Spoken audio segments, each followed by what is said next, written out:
What's up, Shroff? You ready to learn about some sulfur? Sulfur is found in amino acids such as cysteine and methionine. Sulfur is important because proteins make us the way we are and they give us structure. All living things need sulfur. Sulfurs are held together by a bond called a disulfide bridge. This gives a structure to big proteins. The amino acid methionine is an absolute dietary requirement for humans. Sulfur is stored in underground rock and is in the form of minerals. Alright, let's get into the sulfuric cycle.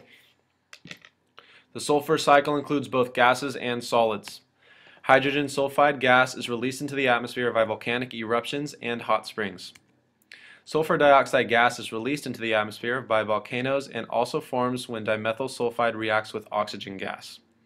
The burning of fossil fuels such as coal and oil release sulfur dioxide into the atmosphere. Sulfur dioxide then reacts with atmospheric oxygen to produce sulfur trioxide. Some sulfur trioxide reacts with tiny water droplets to form sulfuric acid. Sulfur oxides also react with ammonia to produce small particles of ammonium salts. The winds carry droplets of sulfuric acid and particles of sulfate salts, which then fall to the earth in acid deposition. By adding sulfur compounds to the air, the use of fossil fuels increase the rate of acid deposition. All living things require sulfur to make proteins. Plants get sulfur by taking up ions of sulfate salts from the soil. Animals get sulfur by eating plants, and all living things release sulfur compounds when they decay. Decomposition releases sulfate salts which can be taken up by plants as well as gaseous hydrogen sulfide.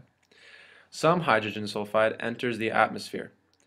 When decay occurs in an oxygen-free environment, anaerobic bacteria break down hydrogen sulfide and release sulfur gas. Now for a recap. Mr. Bow, why is sulfur necessary? Well, Drew, sulfur is necessary because it is found in proteins. Proteins give us structure and they make us the way we are. Where is sulfur found? Sulfur is found in underground rock and is in the form of minerals. How does sulfur cycle? Well, it is put into the atmosphere by volcanic eruptions and the burning of fossil fuels. Sulfate salts then fall to the earth in acid deposition. The sulfur cycles through plants and animals, and then all living things release sulfur when they decay. Yeah, good job. Sulfur is important because it makes us the way we are. It's found in rocks and in the form of minerals underground. It's put into the atmosphere by volcanic eruptions, burning of fossil fuels. Sulfate then falls to the ground in acid deposition. It cycles through plants and animals. Animals, then all living things release sulfur when they decay. Thank you very much. I hope you learned a little bit about sulfur. Sulfur.